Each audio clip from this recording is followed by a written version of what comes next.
ઉત્તરાખંડના ચમોલી જિલ્લાના પન્ના ગામમાં એક અનોખી પરંપરા છે।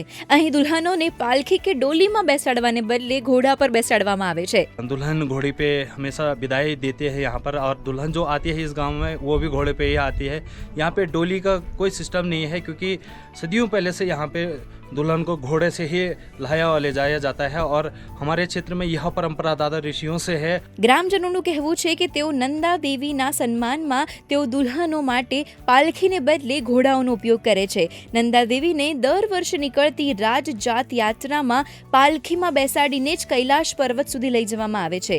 सारी सुविधाएं हैं आज के डेट में, परंतु यहाँ पे नंदा देवी क्षेत्र होने के कारण, महानंदा देवी का स्थान होने के कारण यहाँ पे महानंदा देवी को सर्वोपरि माना गया है। इसलिए आज तक यहाँ पर दुल्हन को डोली में नहीं बैठाया जाता है और घोड़े पर लाया और ले जाया जाता है। કેટલાક લોકો એવું પણ માને છે કે ડુંગરાળ માર્ગના કારણે પાલખીમાં મુસાફરી કરવી મુશ્કેલ છે, તેથી કન્યાઓની વિદાય અને તેમના સ્વાગત માટે ગામમાં ફક્ત ઘોડાઓનો ઉપયોગ કરવામાં આવે છે।